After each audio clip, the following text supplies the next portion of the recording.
Good evening. Could we all please rise to salute the flag? I pledge allegiance to the flag of the United States of America and to the republic for which it stands, one nation, under God, indivisible, with liberty and justice for all.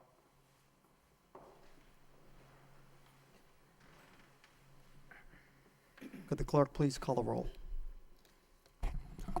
Mr. Leary? Here. Ms. Martin? Here. Ms. Rossikowicz? Here. Ms. Scott? Here. Mr. Conway? Here. Mr. Gendron? Here. Mayor Elliott? Here. 7 present. 7 present. Next item on the agenda is the approval of the minutes of the regularly scheduled school committee meeting of Wednesday, February 9th. So moved. Motion to accept by Ms. Ross-Sikowitz, second by Ms. Scott. All those in favor signify by saying aye. Aye. Any opposed?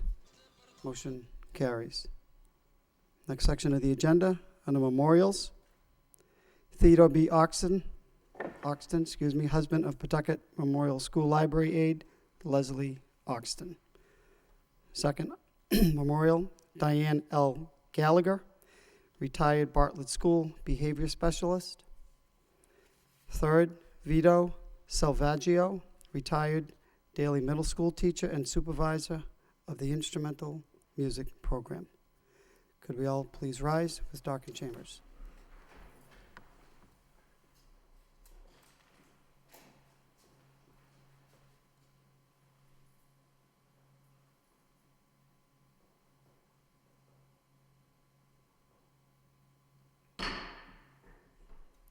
May they rest in peace.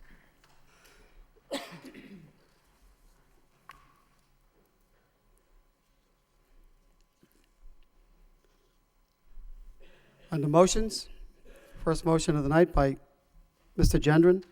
Request the superintendent work with the MIS director and technology subcommittee to develop a consistent strategy for using websites and social media across the district. Seconded by Mr. Conway. Mr. Thank you, Gendron? Mr. Mayor.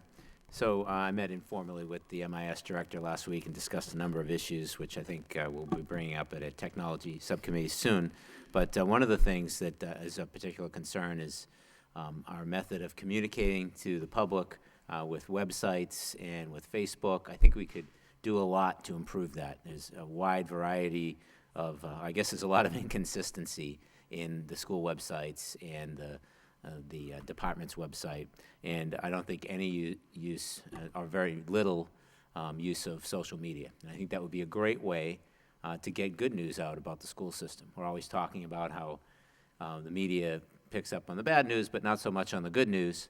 We could self-promote using social media, the good things that happen in our school, as well as communicate to parents and the like. So I'd like to suggest that we refer this to the technology subcommittee, and we can take it up there.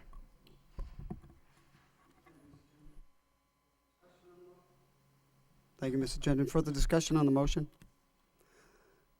Motion is to refer this to the technology subcommittee. All those in favor of the motion, please signify by saying aye. And the opposed? Motion carries.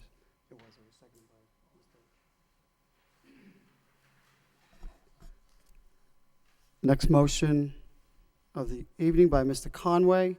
Ask the superintendent to send a letter of thanks and congratulations to Mr. Sean Harmon for his contributions towards the restoration of City Hall chambers. Second by Mr. Leary. Mr. Conway? Thank you, Mr. Mayor. And just very briefly, I think that anybody that has come into the chambers in the last few weeks certainly have been extremely complimentary. It's an incredible change, and I think that it certainly has made everyone very proud of the way it looks right now. And if we look back, it's my understanding the ball was really got rolling with Councilor John Leahy putting a motion forward, so I certainly congratulate him, and I congratulate the City Council for bringing this forward. And Mr. Sean Harmon, who is a local businessman, and matter of fact, they've been in business, I think, since 1962. And I want to congratulate him for coming in here and actually taking the helm and helping to put this together. Because again, I think it's a great job, and congratulations to him, and I think we should send a letter and thank him for that. Thank you, Mr. Mayor. Thank you, Mr. Conway. Further discussion? The council also adopted a motion last night, Mr. Conway, and members of the school committee, to invite Mr. Harmon, the artists, as well as all the individuals that made the restoration project possible from the beginning to the end. So when we did reach out to Mr. Harmon today, and he's going to contact all the local artists, certainly work with the city manager's office to recognize all those individuals that participated in this project. And once we do have that date, we'll certainly notify members of the school committee and would certainly invite you to attend the council meeting if you're available. All those in favor of the motion signify by saying aye, and the opposed, motion carries.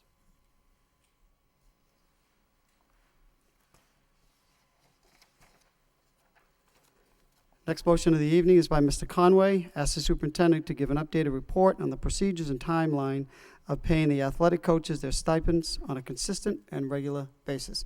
Seconded by Mr. Gendron. Mr. Conway? Thank you, Mr. Mayor. First of all, I want to apologize for putting this motion on.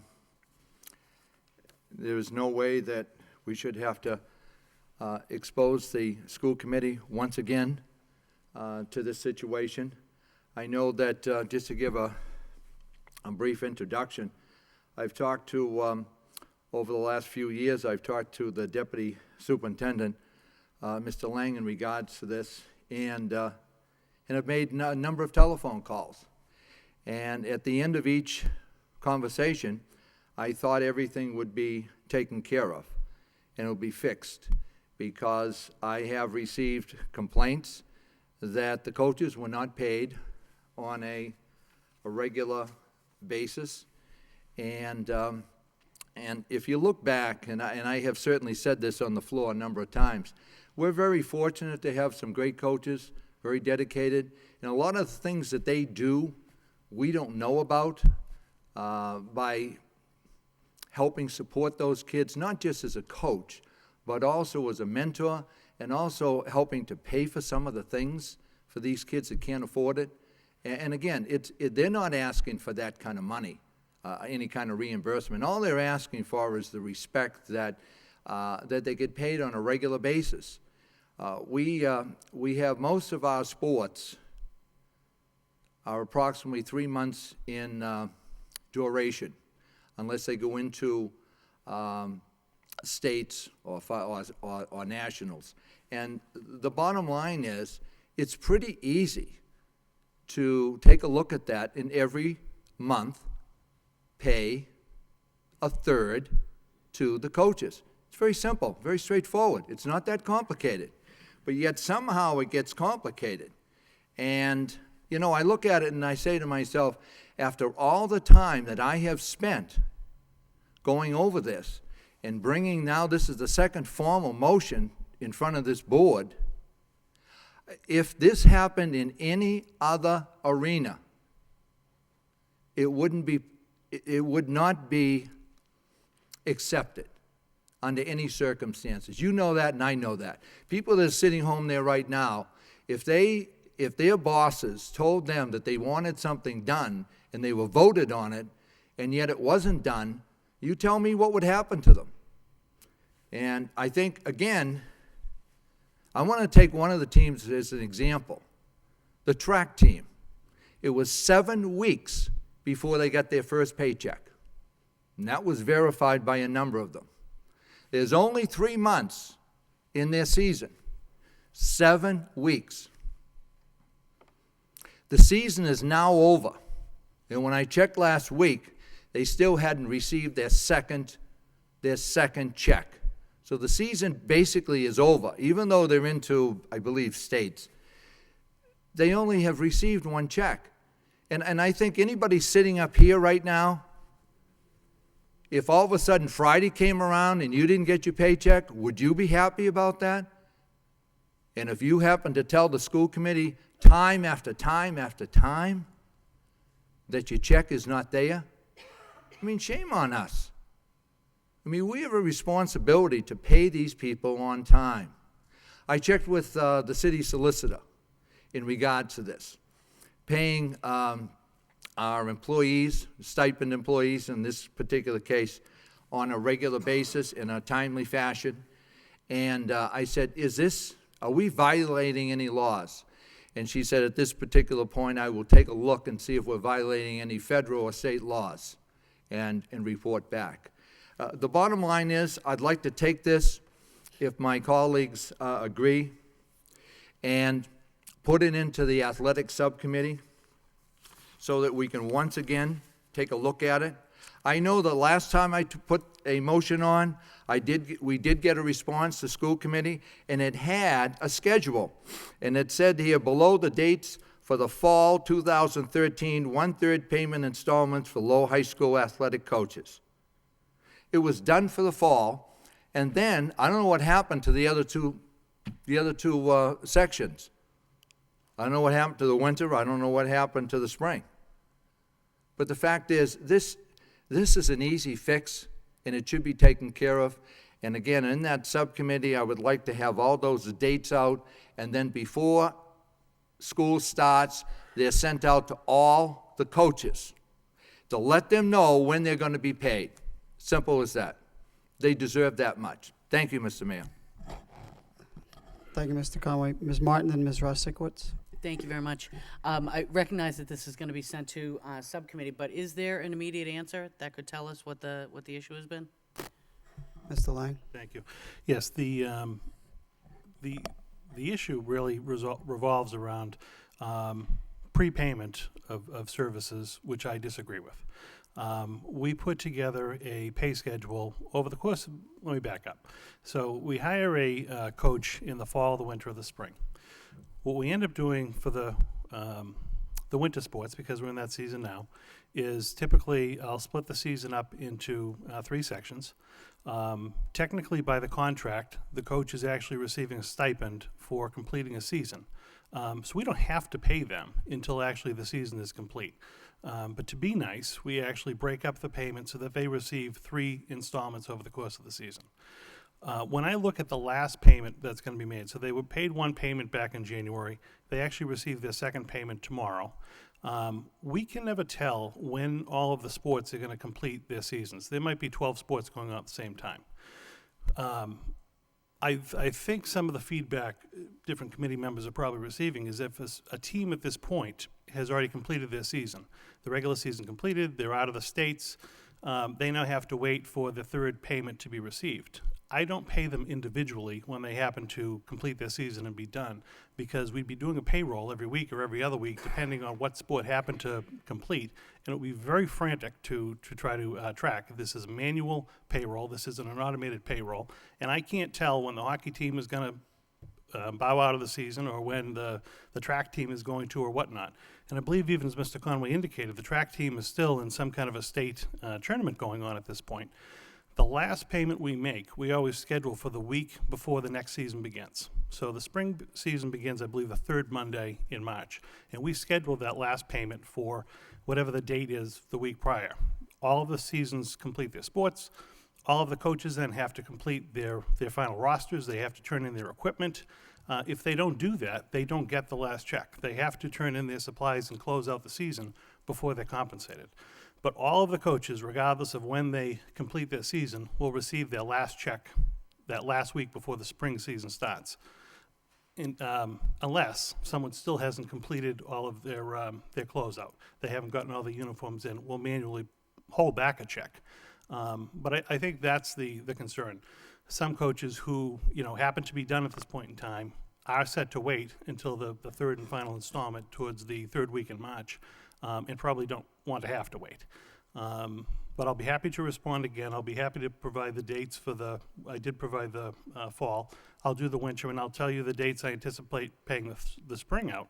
I think the bigger issue is perhaps coaches or committee member may like to see the payments go out prior to a point where I'm comfortable prepaying for a service that's technically not delivered.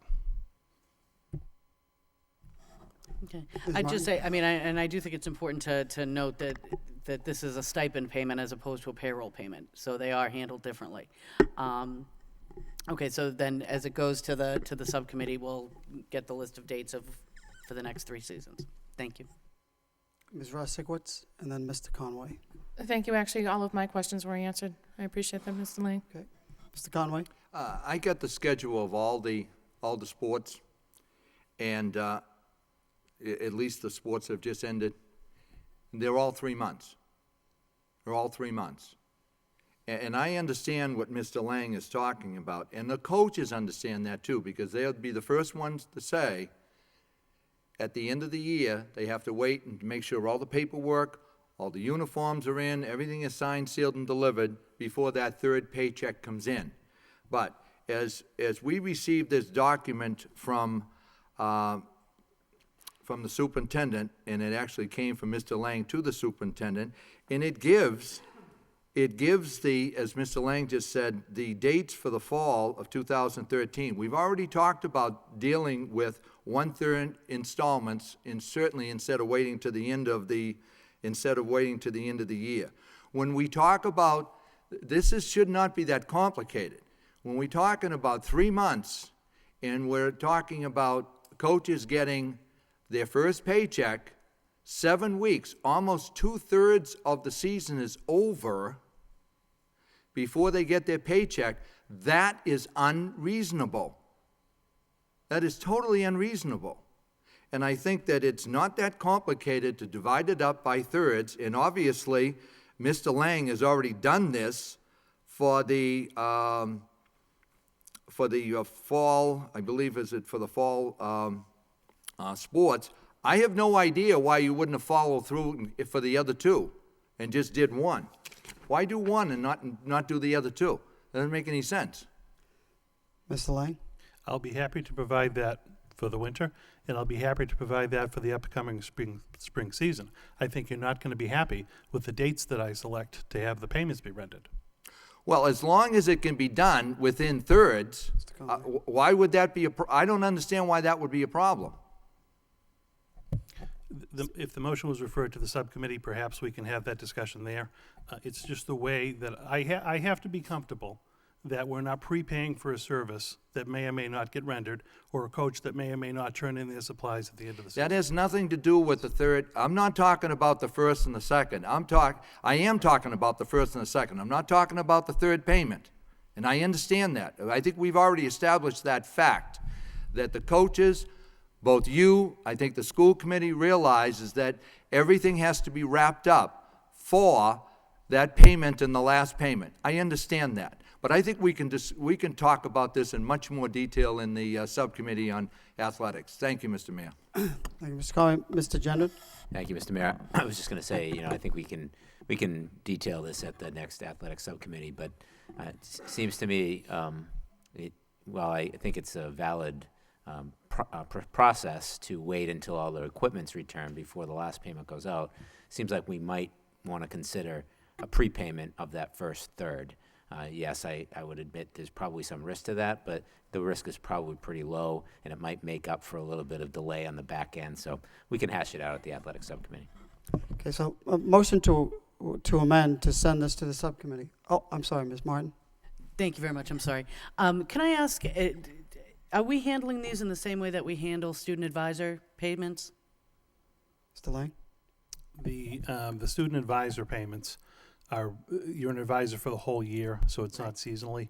But the advisor payments, I believe they receive just 3 payments over the course of the whole school year.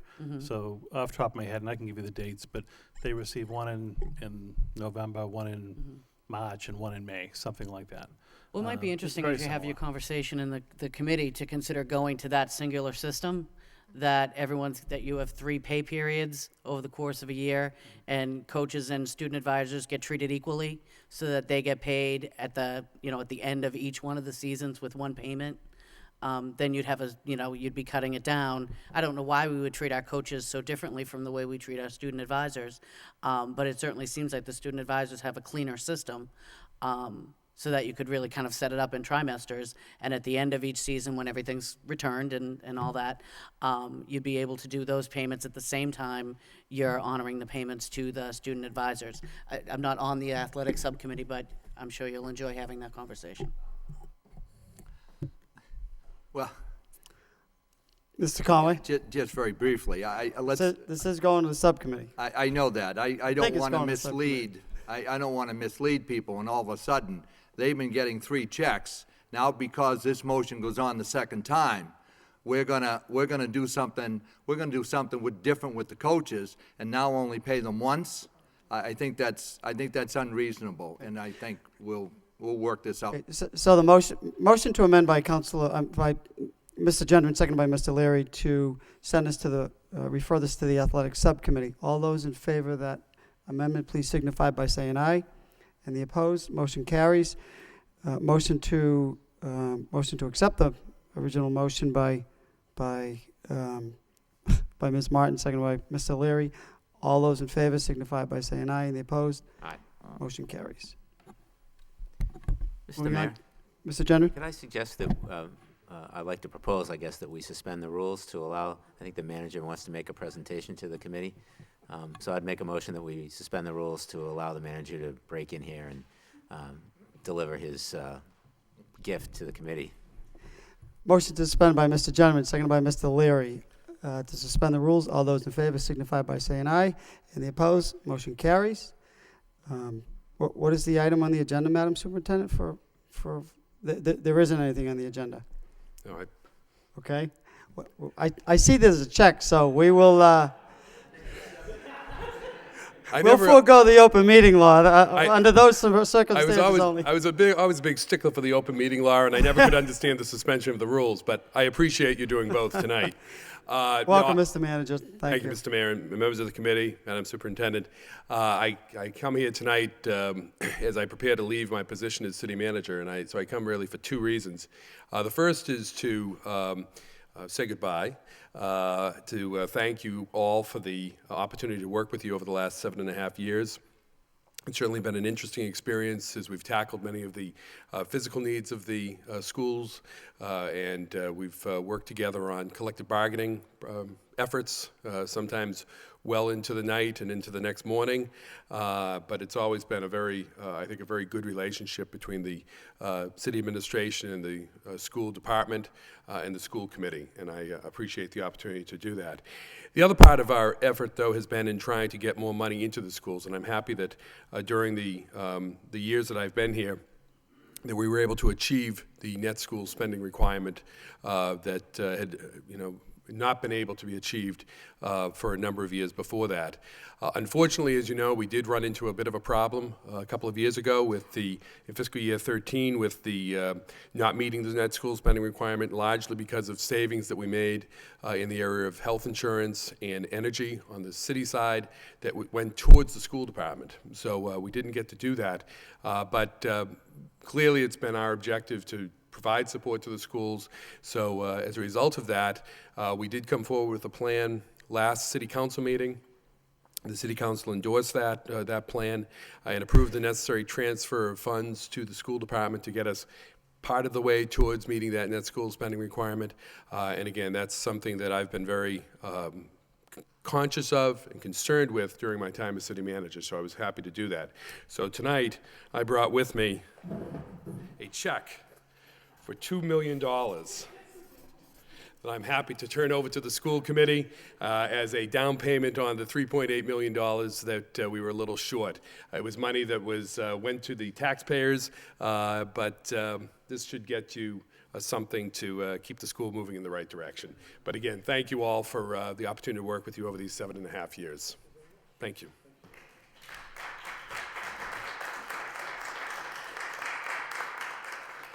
Ms. Martin? Thank you very much, Mr. Mayor. Thank you very much for the great big giant check. They're always fun to get. And I would just like to, really along the same lines, Mr. Lynch, working with you over these past years, we really have, I think, achieved a great deal in partnership. And as, a member of this committee for quite a while, and knowing that you lived through quite a bit with us in terms of particularly negotiations. I will say that that was one of the most dramatic changes I saw when you came into this position, that you yourself attended. You were part of the conversations. You were part of the problem solving. We were all part of the problem causing, so that seemed fair.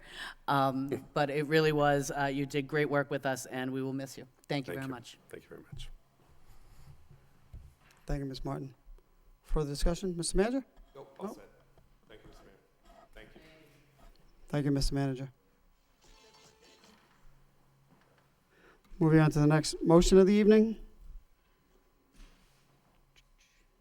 Motion by Mr. Leary, request the superintendent provide to the school committee an update status of the technology throughout the system. The report should include recommendations for additional and/or realignment of staff and recommended additional technology purchases.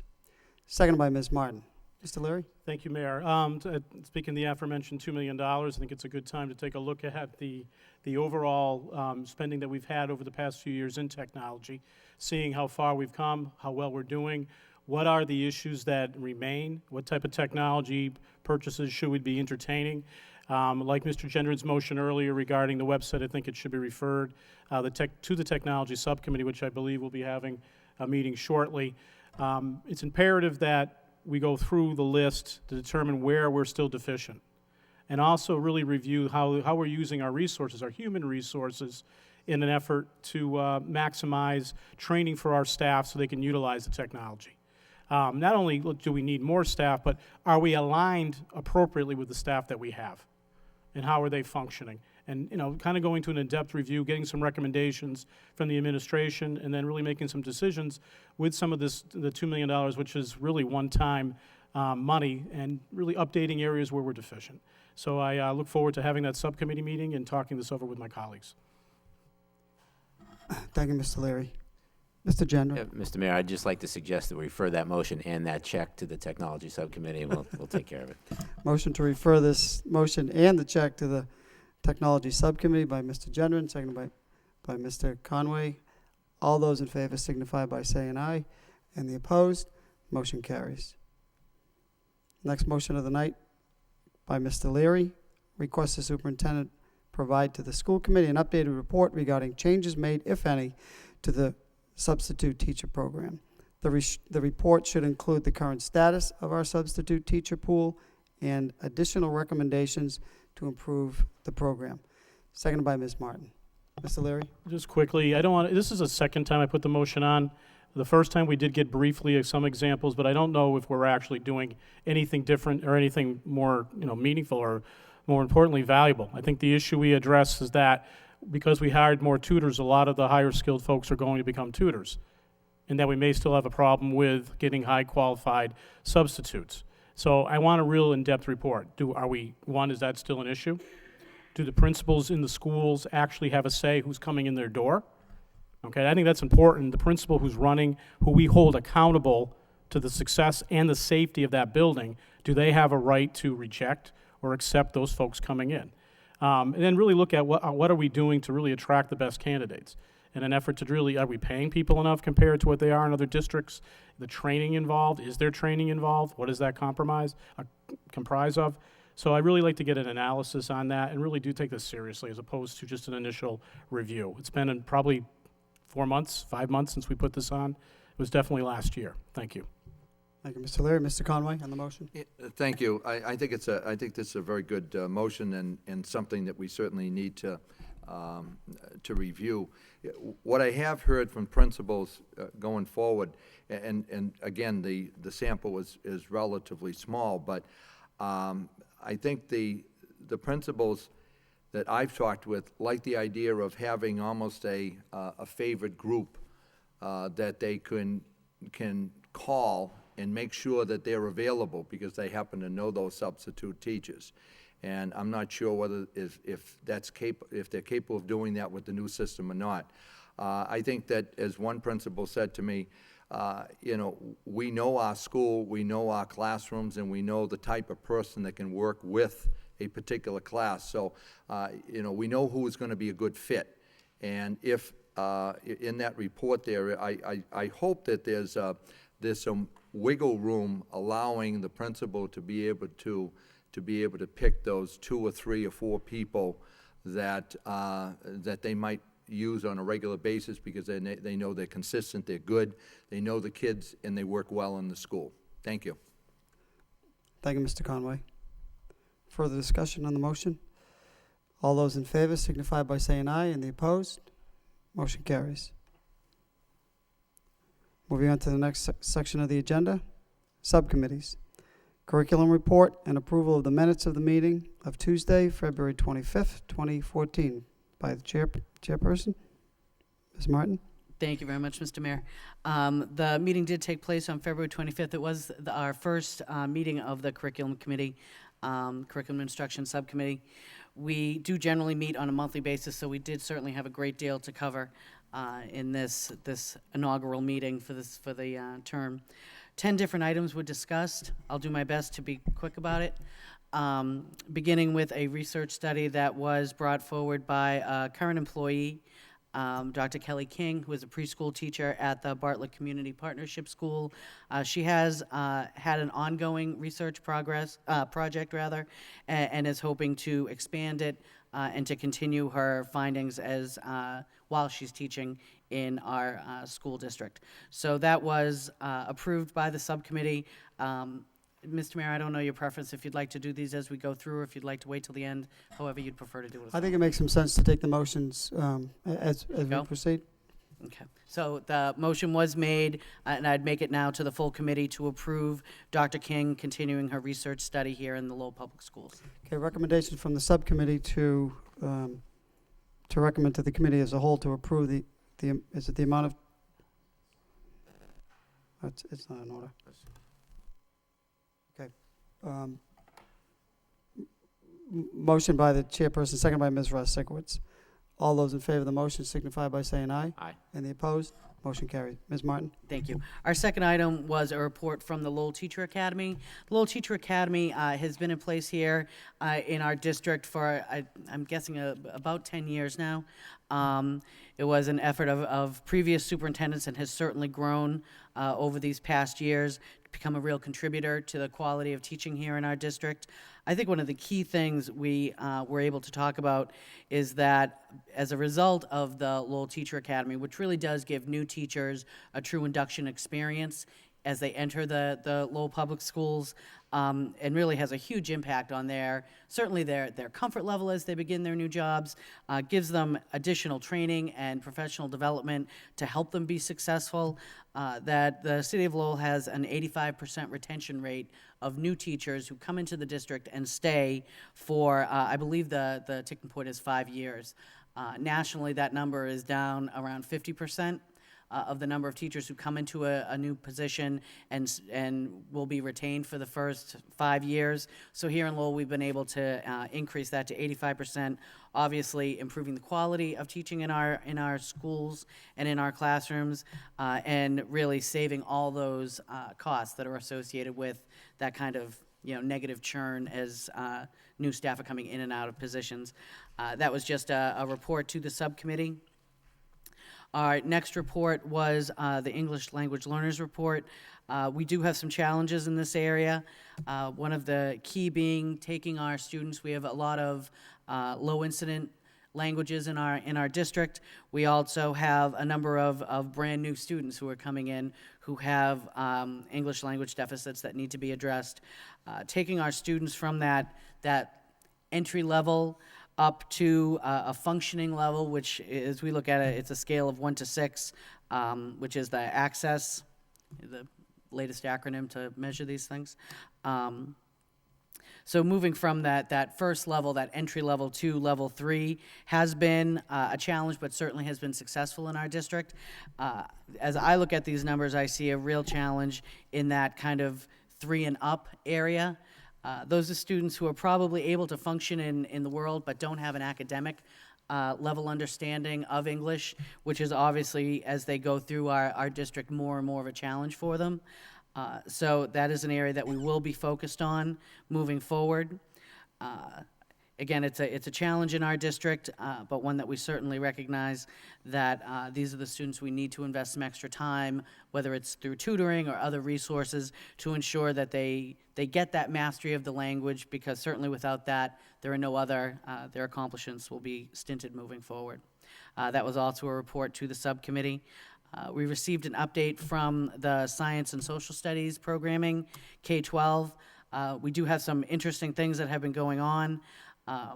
One key that had jumped out at me was the moving of the Seeds of Science Roots of Reading program has moved up in the year so that we're able to bring more science into grades 3 and 4. We've been working very hard in the district to try to introduce science earlier, more effectively, recognizing the important role it has, and that the earlier we can get it into our curriculum, the stronger experience our students will have at an earlier point, which can then inform the rest of their science learning over the course of their time with us. We are moving forward with revised science and technology standards, which again will be tied to upcoming testing, that as science and technology, engineering, math become more and more of a focus for us, and certainly across the Commonwealth. We will be announcing, and the information will be coming out to parents, the Summer Idea Camp, which we'll be hosting once again. This gives us an opportunity to run a number of different workshops over the course of summer that are focused on science experiments and robotics and all kinds of really amazingly cool stuff for our students. So as parents are watching this, you will want to keep an eye out for that. It is a limited availability, but we'd certainly encourage all of our students to try and take part. Based on a motion that was brought forward by my colleague, Ms. Scott, we are moving forward with Civics Day, and this is going to be June 4th this year, 2014. We're going to be seeing every third grader in the city of Lowell will be traveling to the downtown. They will be coming to visit you, I suspect, Mr. Mayor, here at the City Hall. I'm sure that's the highlight. I'm sure. For a bunch of 8-year-olds. So they'll enjoy that a lot. But they will be going to different, inspiring sites here in the city of Lowell as a way to introduce them to their city and bring this kind of civics programming to the forefront for them. Again, every third grader in the city of Lowell will be visiting, which will be, I think, a great experience. Certainly, as someone who works in the downtown, I'm looking forward to it. And we also have within the physical education area, we are bringing staff together to look at curriculum, to develop some improvements, incorporating the Project Adventure program, which I know is something that Mr. Leary is very excited about. So we'll look forward to getting some additional reports on that and perhaps a helmet. Mr. Leary? Just can't wait to talk about phys ed. It's awesome. I think, first of all, thank you very much. I want to thank the administration for putting the whole report together, the whole meeting. It was very informative. I do want to talk briefly about the physical education component of it. I do want to recognize there's a lot of physical education instructors that we hire right now that are actually going out on their own, writing grants, for one example, and there's others, but one example is the in Pawtuckaville Memorial, Sean Casey actually went out and got his own grant for the Project Adventure Education, and is implementing that into his curriculum at the Pawtuckaville Memorial. I think the key really is you have a lot of talented people, K through 12, that we really need to get them to have their own professional development time, as opposed to being discarded while we're doing other professional development. We put a lot of time into developing our teachers. This is an area that if we can really utilize their skill sets, it can only have positive outcomes, not only for the physical education program, but also building the confidence of our students, which ultimately lead to building and getting better test scores and better citizens. So I think we need to really take this seriously. We may even want to consider dividing up the phys ed and athletics and really have a K through 12 physical educational department head. Maybe that's something we can't afford, but it's something we should really consider, or have someone to take that responsibility on as a full-time project. Because if you look at the results, the measured results out there, high-quality phys ed programs do lead to higher test scores. One last issue, and I don't want to kill phys ed tonight, but the programs that we have at the high school, for one example, you got phys ed 1, phys ed 2, phys ed 3, phys ed 4, well-meaning people doing good programs. But if you compare it to, say, Andover High School, there's so many more electives for people that are so much more interesting and actually have higher value. One last example, and I'll end. if a person, for example, can swim and can pass a swim test, why would we regulate them to taking instructional for swimming for phys ed? Why don't we get more creative like they do in Andover and have like canoeing as a part of the pool talent? I, for one, going on vacation and falling out of a canoe, could actually use that as a skill set. And it's somewhat facetious, but at the same point, getting the skill sets that have an interest to the students, that have high value, we need to start achieving. So I do appreciate the beginning attempts, and I definitely, it's something that we need to focus on. Thank you. Thank you, Mr. Leary. Ms. Scott? And then back to Madam Chairperson. Well, thank you very much. Hopefully I'm not interrupting your train of thought on this one, but today was also the first middle school science fair held at the Bartlett School today, very successful. A motion put on by myself and Ms. Martin. Oh, sorry, I can't think of your name. That's good, huh? It's been a long week. But I'd just like to applaud the students. I'd just like to applaud. Can you turn it this way, please? It might help. I just wanted to applaud the students for their work. It was very impressive, and I'm just really glad that I'm not a judge in that competition. And also, the civics, I'm just really glad to see us move forward with the Civics Day field trip. I think this is a great way to introduce our students to the city and to local government. And I'd just like to thank you for your work that you've put into this. Thank you, Ms. Scott. Could I ask how many third graders can I anticipate coming to the office? 1 or 2. I don't know what you've... Madam Superintendent? 1,300, Mr. Mayor. 1,300. This is the place, because look what No, they get to it see. is. Miss This Elliott is better amazing. start stocking up. They can't miss this room. This is phenomenal. And they'll all expect a gift. We have a budget for that. That's okay. No, I agree. I think it's a very good idea. I think this chamber, this building, just by virtue of coming into the building, you get a sense of awe as well as an understanding, even at a basic level of government. I think it's a great idea. Mr. Conway? I think Mr. Gendron was first. Oh, I'm sorry, Mr. Jenner. That's fine. Thank you, Mr. Mayor. I'm sure they won't all come at the same time, so relax, you'll be fine. So I think the Civics Day is a great idea. I also was at the science fair today, and it was unbelievable. We had, what we need is more space for that science fair. There were so many projects and so many kids who were so excited about science. I actually did judge a few of the projects, and one of them was they set out to prove that physical education improved academics, and they determined that it didn't. So Clearly Is that that Mr. didn't Leary's win, yeah. project? Clearly that one failed, but you know, It's a fix. unbelievable. Yeah, it was Miss might have Martin leading been that. might have been a couple of holes in that argument, but that was their conclusion. I did want to chime in on the physical education, the variety of opportunities for physical education. I think it's a terrific idea. And one other thing I'd like to add is, and I know it's a state requirement that every child take physical education, but some of these athletes that are varsity athletes, like on the cross-country and track team, for instance, who are running, 5 to 10 miles every day, they got to go in during the day and run around again during the day. If we could have something that could meet that qualification that the state has without forcing them into additional physical education. And I know maybe you're opening a Pandora's box there, but it's always been an issue where, especially if somebody's got to meet, you don't want to be swimming during the day, and it's always been an issue for some of the teams down there. So maybe something that could be looked into along those lines. Thank you. Thank you, Mr. Gendron. Mr. Conway? Yeah, just a couple quick points there. Through you to the superintendent.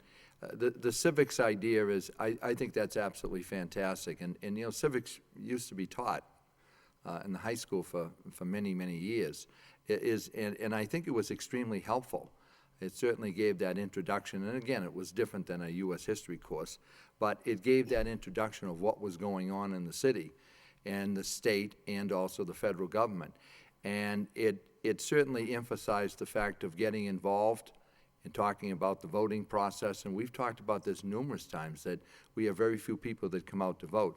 Is there anything down in the future that we could be talking about in regards to weaving the civics into, and I think we kind of mentioned it before, weaving the civics into our curriculum, whether it's, as part of the U.S. history or some offshoot of another course.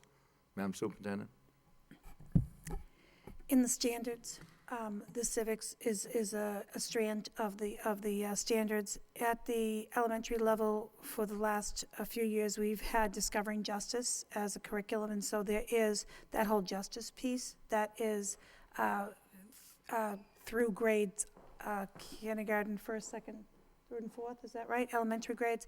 And then, of course, the standards are even more intensified in the middle school. So yes, there are definite standards, but as far as the experiential piece, I have to tell you that as someone who's been here for 18 years and was in charge of curriculum, the ability that we've had, the funding to directly have kids do more experiential work, or we've made that priority, is phenomenal. And that's because of the work that's been done right here in this chamber. The person in charge of social studies and science, there was not anybody in charge of that. And the two departments, I know you want a phys ed person, I want a social studies person, but that's okay. We'll be here together at budget time. That addition to the staff, that is the work of a number of the people in this room, has been a phenomenal addition. And it's very interesting because you're only seeing on this report $2,600.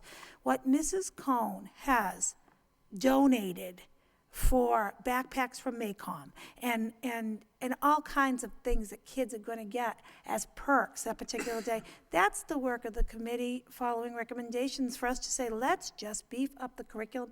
We've only had, through all these bad budget years, one kind of trip to the Songus and maybe something to the Textile Museum. And those were things that we had in place many years ago that are now coming back.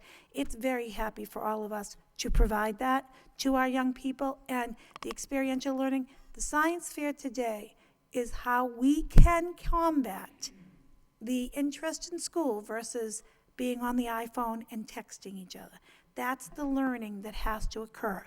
And the parents were very happy this evening. So that experiential learning is something we want to put more in the forefront. So I thank you for the opportunity to speak on it because this is one event, but I believe that every child should have a signature event every year of their life. And so science fair, whatever, for grade 2, inventions, whatever. We've been talking about that, but of course it takes a lot of work. Primary work of this committee is to promote experiential learning for all of us, and that's the work we need to do. So I thank you for the opportunity to speak on it, and I look forward to looking at Arbor Day too. Madam Superintendent, I understand the elementary and the middle school, but is there something that we can put into the high school level too? Because again, that's could you just elaborate a little bit on that, please? Yeah. The high school level is the strongest as far as civics. We utilize Lowell High School, of course, the standards, but we also use the Day O'Connor, and I forget her first name. Thank you, Sandra Day O'Connor curriculum that we've worked on with the local judges, and so that's been part of the adaptation. So all of those are core curriculums. So there's 2 years of U.S. history where we learn about the whole civics piece. You know that there's been a lot of work in Lowell about getting the younger vote and that kind of piece. But the strongest civics portion of our curriculum exists at high school because the standards are very strong. And again, in middle school, there's more. We're using it in the elementary school through the Discovering Justice curriculum. Thank you. And just to address one point that Mr. Gendron made, as far as the sports were concerned, and whether there could be an exemption, for many years, and I'm sure that Mr. Gendron remembers this, and Ms. Martin, I'm sure, remembers it also, that there was an exception. If you happen to play a particular sport, then you were exempt from phys ed for that particular season. And still, I'm not sure whether you get credit for it or not, but I know that you were exempt and you didn't have to deal with it because, as Mr. Gendron said, you're already participating, and that might be something that it might be a good idea to look into down the road. Thank you. Thank you. Back to the report. Madam Chair. Ready to jump right back in. The next topic we discussed were the updates on the language and literacy work that's happening in the district, particularly K through 9. We did have a report from our language and literacy coordinators, Ms. Newell and Ms. Romeo. A great deal of information contained in this for viewers at home. I would absolutely recommend going to the website, and you can pull down this as part of our meeting notes so that you can make the comparisons for anyone who's interested. For the most part, we really are looking at different grades that are trending up and down. Overall, the work is really focused on pulling the appropriate data so that we can get the right supports in classrooms and the right supports to specific students, so that we can address these things. We're now in March. We have, just the last 3 months of the school year, 2.5 months really. So it is a critical time to ensure that students get what they need before the school year is over. But I do think that there was, the report certainly included looking at the different leveled schools within the district and how they're faring. So there is, as I say, a great deal of information, both true for language and literacy and also for mathematics. Again, an overview of the entire district and how each one of the schools are doing. We are obviously paying particular attention to our level 3, and again, even within that subset, the priority schools, as we look at the Bartlett, McAvenue, Riley, and Shaughnessy. So there is a great deal of work going on at those schools to ensure that we bring them up to standard in this next hopeful go-round. So, and then we did, our 9th report was on those specific, the level 3 priority schools, talking about what's going on in each school and what the specific next steps are that each school will be taking, particularly around their data, so that it is very individualized based on the student population and what they need to be successful. And we ended on a high note, getting to see the new video that's been produced for the Merkland School. Very interesting, interesting information that's going to be part of a larger professional development and instructive series. So I think it was, featuring a great many of our teaching professionals here in the district, talking about the important work that's happening here, talking about the challenges of it. But I would absolutely offer my thanks to all the staff who were involved in that endeavor. It was certainly expertly done. And it was great to see that as kind of a starting point, that we're going to get more and more of that type of information in that kind of video, format that we'll be able to use over and over again and really be able to share the successes and the challenges here in the district with other education professionals and be able to highlight the work that we're doing here. I would submit that as a report of progress from the Curriculum and Instruction Subcommittee, and I dare the Finance Subcommittee to be quicker than that.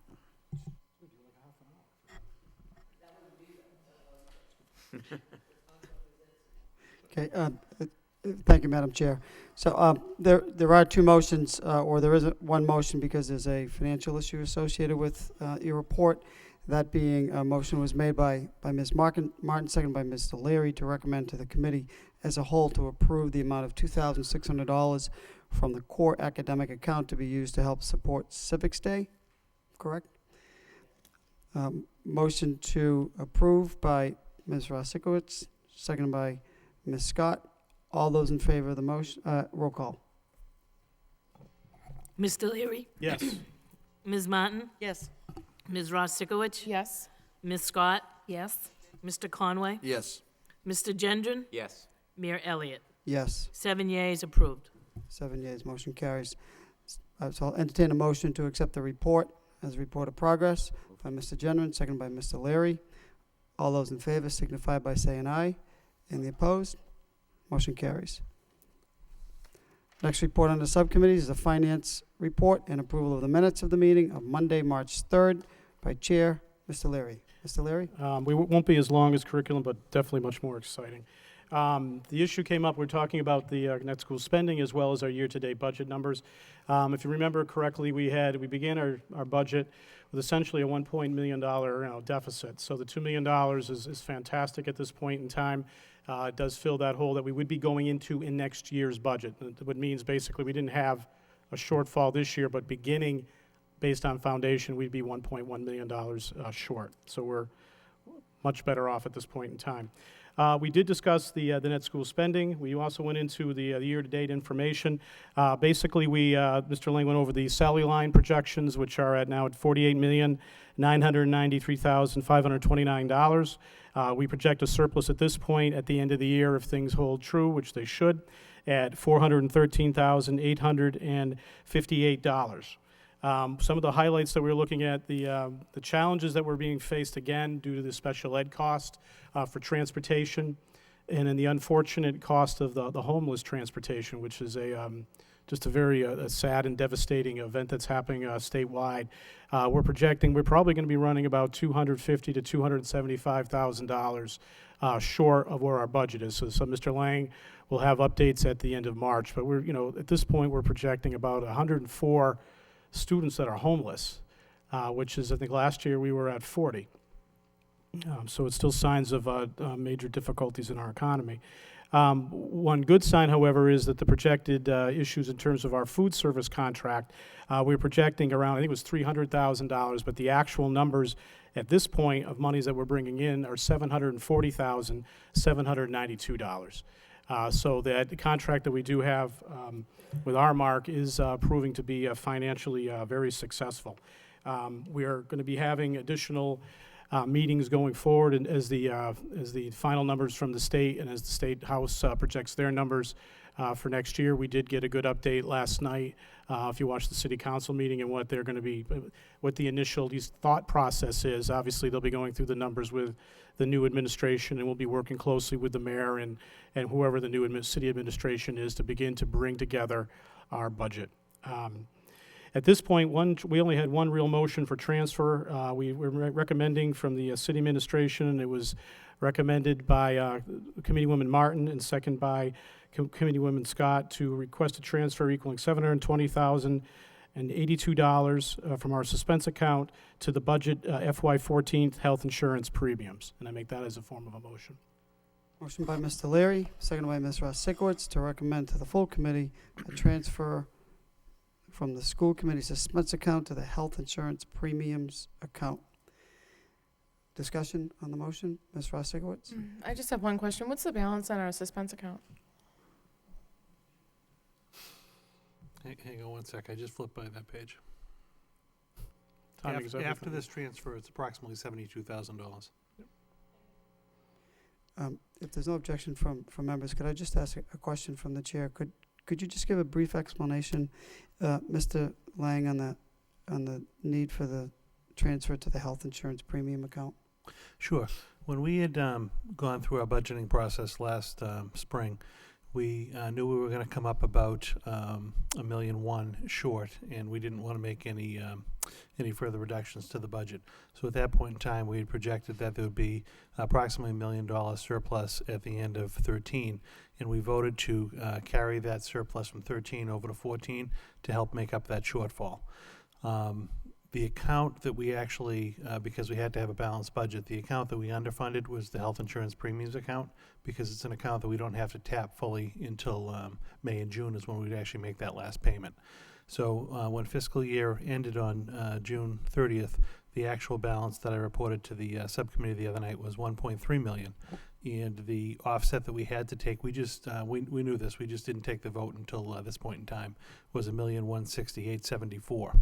We were able to not have to transfer that the total $1.1 million because the food service contract, instead of having a $300,000 guarantee, had a $700,000 guarantee. So we're offsetting those two differences, and that's the need for the $700,000 transfer at this time. So basically, it's to fill that gap in the health insurance premium account that we had underfunded. We intentionally did that when we approved last year's budget. Okay, thank you, Mr. Lang. Further discussion on the motion? Roll call. Mr. Leary? Yes. Ms. Martin? Yes. Ms. Ross Sikowicz? Yes. Ms. Scott? Yes. Mr. Conway? Yes. Mr. Gendron? Yes. Mayor Elliott? Yes. 7 yeas, approved. And that just as I make a motion as report of progress for the rest of the committee report. Motion to accept the report of progress placed on file by Mr. Leary, seconded by Mr. Gendron. All those in favor of the motion, please signify by saying aye. And the Aye. opposed, motion carries. Next, report under subcommittees. Facilities, report and approval of the minutes of the meeting of Monday, March 3rd by Chairman Mr. Leary. Mr. Leary? Thank you, Mayor. I'll be brief. I know a lot of members are going to want to speak. In attendance were Ms. Martin, basically the entire subcommittee. There was Ms. Rosikowicz, Ms. Scott, myself, and Mr. Gendron. OMR, the Jeannie Roberts, the school administration were in attendance. This is our updated meeting or a draft report from OMR regarding our school capital plan. There's the versions are in terms of where we're going to be looking at not only cleaning up the schools and making different changes to the middle schools and high school.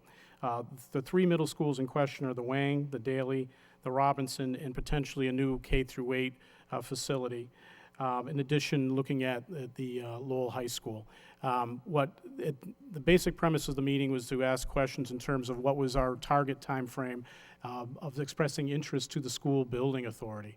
The target time frame to express interest for this year, I believe, is April 14th. Which would leave the committee to make decisions in terms of is there an interest to go forward with the draft plan. The interest would have to be in, obviously, before that date because the city council would also have to express an interest. And a lot of dialogue at the meeting was revolving around what does that actually mean. In terms of how much fluid progress can we make, what types of decisions do we need to make to go before the city council and ultimately before the building authority. What I'd like to do is I think part of the dialogue was to ask Mr. Lang to contact the school building authority to get into a dialogue in terms of what are we required to do, what is our flexibility, what options do we have. Ultimately, and I'll refer Mr. Lang in a second, but ultimately what our decision at this point is to say, one, do we have an interest to go through with this project? I think the subcommittee at that point, I think general consensus was to have that consensus to go forward. Two is to set priorities. What the priorities mean essentially are what school project do we want to go first? There was a lot of dialogue in terms of do we use middle schools first? Do we do the high school first? There was discussion about the pros and cons of each. And how do we recommend that to the full committee? What the subcommittee did ultimately was recommend that we bring this report to the full committee with additional recommendations to be coming forth tonight, or at least information from Mr. Lang and the administration. The issue really is what do we want to identify as the number one project? And ultimately, once we begin that process, we want to set up a joint meeting with the city council. And I know the mayor had a motion that passed last night regarding getting a joint ad hoc committee. And what the facility subcommittee would like to do is once that's formed, to sit down with them, have a meeting to ensure not only the committees are there, but have access to all the city council and the school committee members so they all can have a review of what the OMR report actually states and have their questions answered, because there's going to be a lot of questions.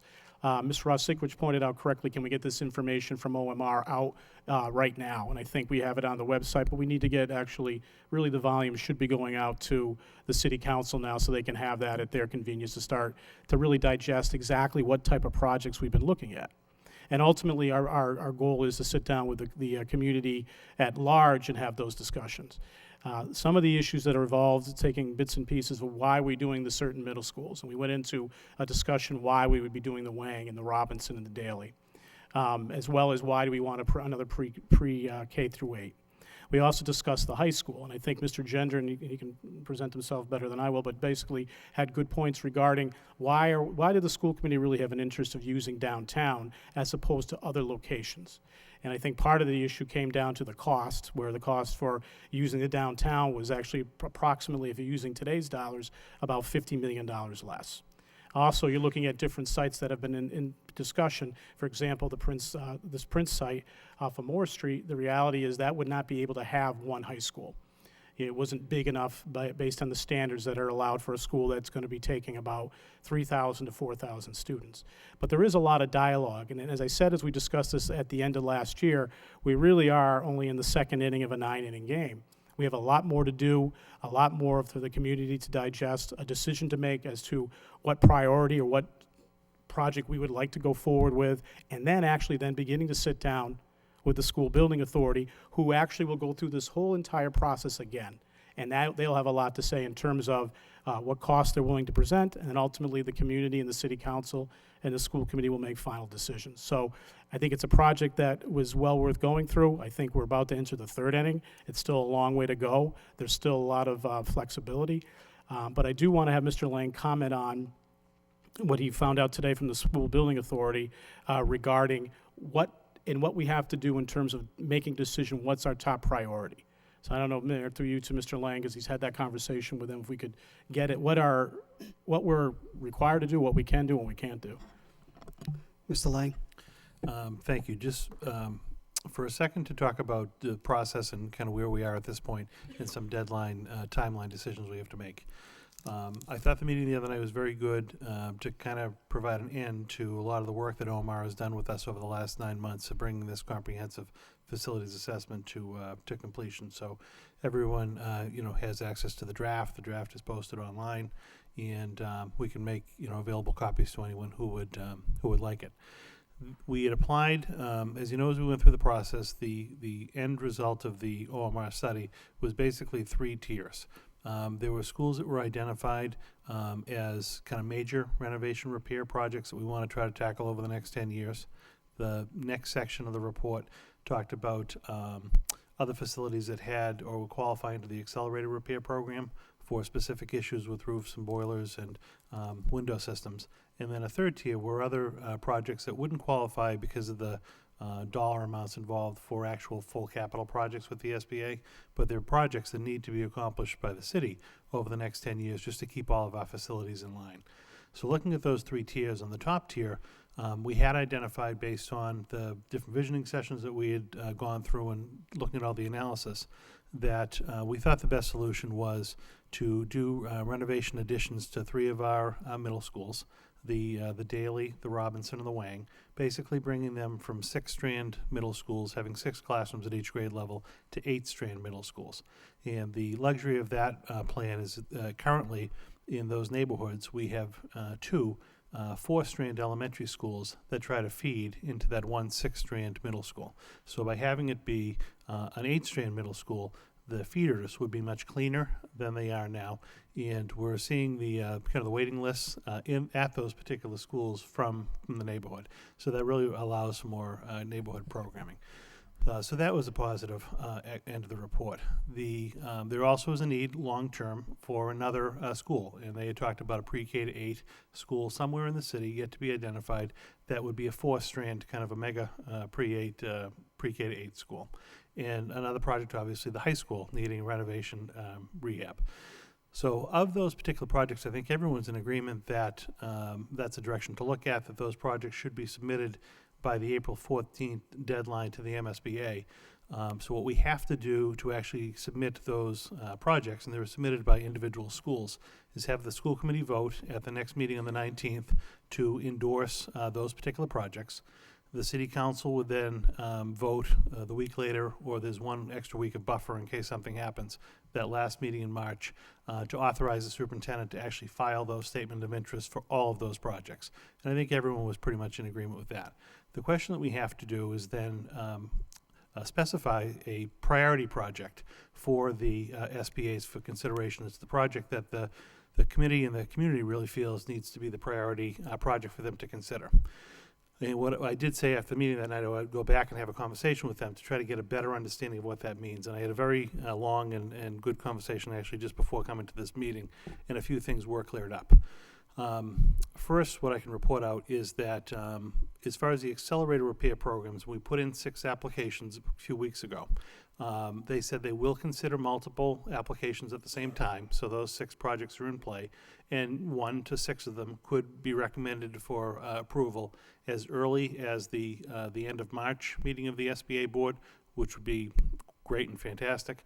The next date it would go is the end of June, but we'll know either at the end of March or the end of June what the likelihood of those 6 projects being moved into the funding stream for, which is very good. That has no bearing whatsoever on the actual core submission for the program, which will go in April. And what they did indicate under that core submission is that they're basically working with communities at this point with their priority application, or one project at a time, that they're not able to accommodate multiple projects from multiple committees within the same funding year. So that is going to be critical to us to when we actually do specify as a priority project. I did indicate to them that, looking at the city's capital and bonding capacity, Lowell probably could take on multiple projects. They said it's not, out of the realm of possibility, but they do try to work with each community on at least one project at a given time before they'll entertain multiple. So they couldn't commit to that until they really knew, which does mean that we have to be strategic about our priority project. Had a long conversation with them also, and talked to Mr. Leary. We'll have to set up a follow-up meeting with the committee to really talk about a strategy for that project. When it comes to the 3 middle schools, as much as we're kind of considering that a package, they're still going to consider that 3 individual applications from 3 individual schools. So if we were going to pick a middle school, we'd have to pick one of those 3 middle schools, and that one application would be considered kind of the priority application. They wouldn't necessarily be bundling it. So what we'd have to consider is, let's say it's a $15 million project, and we generally get about 80% reimbursement from the state. On that project, we'd be kicking in $3 million, and the state would be kicking in $12 million for the duration of that project. The high school project obviously is the largest number, and if we were going to go to that at about $150 million, we'd be kicking in 30, and the state would be kicking in 120. So we really do need to figure out leverage-wise what we want to do financially with that priority project. They did indicate also, and I wholeheartedly agree, this isn't a situation where we can just do one and do nothing with the others. We're going to have multiple things going on even internally at the same time we're working with them on our priority project. If the high school is the priority project, we still have work that needs to be done in the elementary middle schools to free up enough classroom space to continue our program. If a middle school became the priority project, there's certainly things at the high school that are failing, the heating system, the roof, things of that sort. So I do think we need to go back and consider that and have further discussion. But the conversation I had today was very good with them, very clear. They know our needs and our interess. They indicated once we submit in April, that kind of triggers them coming out into the community to have a discussion with us. They were very happy with the fact that we actually have already gone through a lot of this legwork to have, when NESDEC came in and they did the student enrollment projection, that really provides the proof to the application. They were then happy that we had the comprehensive study from OMR, and unbeknownst to me, I guess OMR is actually an architect that does some work with them on one of their leadership teams. So Jean from OMR had talked to them on our behalf, and they kind of filled them in on the Lowell situation and the fact that we really do have the need for multiple projects at the same time. So I think that will spark the conversation with them. But it's clear that between now and the next meeting on the 19th, we need to get together. I think certainly there could be agreement around submitting all applications, and we're actually working toward that. But we need to have a strategy discussion about what we really think that priority application should be, and we'll need to know that for the 19th. We then submit, and I did ask that one question about, could we change our minds? And they did indicate you could change your mind. So if you specified one and not the other, as long as you told them before you were invited into the funding round, which they said the earliest that would be is July. They're not going to consider any of these core programs until the July meeting. You would need to tell them between April 14th and that July meeting that you want to change your priority.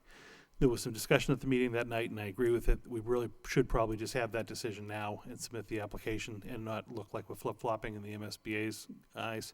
But that's a conversation we can have at the subcommittee as well.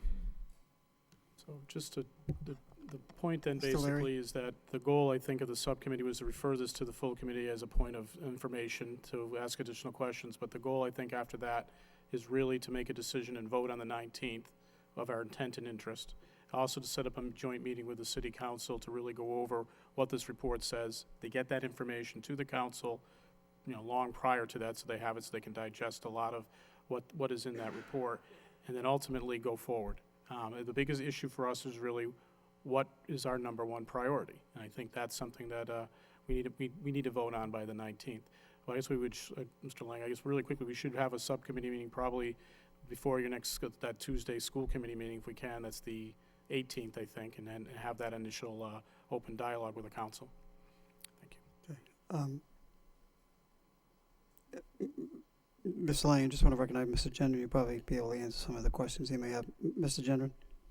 I do, but I think Mr. Conway was Oh, signaling okay. first if you want to go with him, since he deferred to me last time. Thank you, I Okay. appreciate that. Just Conway. through you, Mr. Mayor, to Mr. Lang, just for some housekeeping answers here.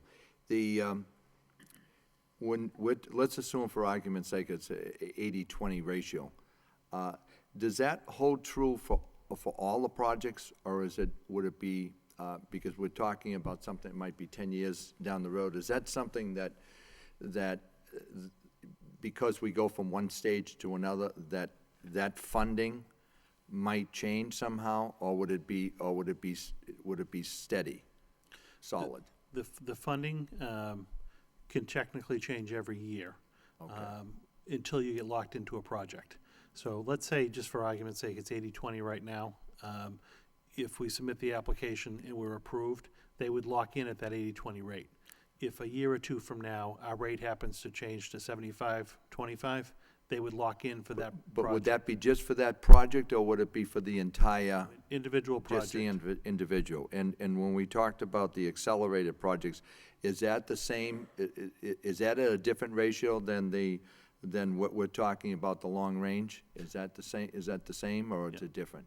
The accelerated projects would be the same. It'd be that 80-20. And those are projects that they like to do within 12 to 18 months. Okay. So those would be decided on actually within the next 2 or 3 months.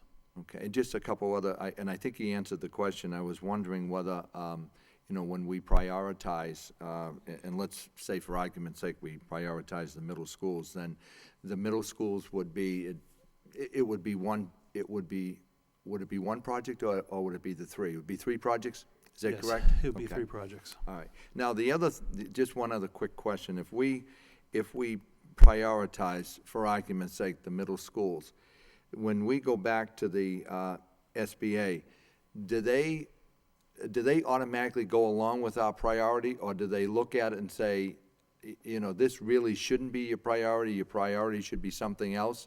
In other words, who dictates that? I know that we obviously want to, we're going to sit down and certainly try to Right. come up with the most logical thing to go first, whatever that may be. Can they turn around and say, I don't think that this should be your direction at this point, you should be going somewhere else with it? It's probably unlikely that they're going to do that. What's more likely is that when they come in for the conversation, they'll really want to know as a community why we've identified a particular project as the priority. And then if in their eyes, what they're going to do is compare our priority project to other projects in other communities to see if it rises to the level of, So then it obviously it'll be all the data that we have Right. have gathered from the community and the public and so forth that's going to give us the strength to go with whatever particular project, whatever our priority may be. right. Okay, thank you, appreciate it. Mr. Leary, was your questions all answered? Mr. Gendron? Thank you, Mr. Mayor. Before I make any comments, Mr. Lang, I thought you contradicted yourself there. You said that the SBA asked us to choose a school to make our one priority. Is that right? Yes. But then you just said that we could choose the 3 middle schools as one priority. Is that? No, what I'm saying is when we put no, let me clarify that. When we were going through the project to really identify the need at the middle school level, we, as a community or as a working group, were considering this as the middle school solution Yeah. as like one solution, but it encompassed the 3 different schools. Right. In the MSBA's eyes, they're looking at it as 3 separate projects and not one project. So we have to choose one school, one of the middle schools. Correct, Or the high school, and say this is our number 1 priority. correct. Okay. All right, let me back up a bit. First of all, I enjoyed being part of the meeting last night. It was the first opportunity for me to, as a school committee person, interact with OMR. And Mr. Mayor, if you haven't yet, and I would encourage other members of the City Council to take a good look at that report, because I think it was really well done, lots of good data and information, and they were able to elaborate on it last night a little bit more. So a lot of good data there. I think there's a couple of issues here I think that we need to think about, and one is location. specifically regarding the high school. Been a lot of discussion and debate about, where should the high school go. The OMR report, I felt, really helped in that regard because they did an exhaustive analysis of space that was available in the city, plausible areas where we could put a new school. And what they determined was that if we decide we only want one high school, we don't want to have a Lowell North, Lowell South situation, then there were really only 3 viable locations for a high school that can handle 3,000 to 4,000 students, and that was where it is now, Colley Stadium site, or the South Common site. And bottom line was that if you went to Colley Stadium or you went to the South Common, you're going to take up park space. In the case of the Colley Stadium site, you'd have to take down the hockey arena. You'd have to take up some of the practice fields. And same thing at the Rogers School site. You'd have to take the Rogers School offline, and you'd have to take probably the majority of the South Common offline. And both of those projects were $50 million more expensive than rebuilding on the downtown site. And I specifically asked about that at the meeting, and the response was that because that yellow building is in reasonable shape from a structural standpoint, we're able to renovate that and leverage that renovation to do less construction on the remainder of the high school. So therefore, it was their determination that it would be significantly less expensive to rebuild the downtown site, which is, I think, why the committee, already voted to suggest the downtown site. But more importantly, what they also said, Mr. Lang, and you can confirm this for me, is that if we do put in this bid and recommend the downtown site, they said that the location could change. If we decide, 6 months from now, we, want to change the location of, for instance, the high school based on council input, based on public input, whatever it might be, it seemed like that was possible. Is that true? Yes, they're actually going to want to go through the whole process all over again with us. And they're going to actually have a team of dedicated people that would come in and really reevaluate from scratch the different options to make sure that what we're doing is the most financially kind of feasible and workable. So we're going to have to go through this all over again. And that's what I was going to say earlier. The statement of interest application is really just that. It's expressing an interest in these projects. There's no commitment on our part or their part as far as doing the projects, committing funds, or any of that. We just need to kind of get on their list of communities that need to have a discussion. And I think that's what we really need to look at the votes on the 19th and even that city council vote. There's plenty of time for, and we're going to have this discussion all through the spring and summer. I think it's a 280-day period where you actually have to work this through. Good. So I think the most important thing is we don't want to miss that April 14th date. If we miss that April 14th date, we're waiting another year before we get anything started. So I think it's important to know that we don't want to get hung up on the location question prior to the April 14th date. There's going to be a complete analysis done. There's going to be lots of time for input, lots of times for suggestions on the location of a new high school, for instance. So the April 14th date is important to hit so that we don't, dive into that rat hole, because that's one that could be deep. The other thing I wanted to talk about was priority. I feel strongly that we should make the biggest dollar item on this list our number one priority. And of course, that would be the high school. If we choose, the daily school as our priority, we're only adding a small incremental amount of space to the daily school. And if we don't have all 3 of those schools done simultaneously, we still have the problem of having to find more space to support the increased population that's coming toward the middle school. Right now, the city has bonding capacity available that could potentially handle the high school. Who knows what the future brings? A year from now, 2 years from now, 3 years from now, that bonding capacity may not be there. I really feel like we need to strike while the iron's hot on the bonding capacity that the city has so that we can, move forward eventually on a new high school. The MSBA is willing to work with us now. We've had good conversations. Clearly, they're expecting an application. Clearly, they're probably going to move on something for us. Who knows what the future brings? Next year, following year, who knows what situation the state may be in. Our reimbursement percentage may go down. We have that solid 80% now. I think we need to grab it now. No question, we need to do something with the middle schools. Everybody agrees with that.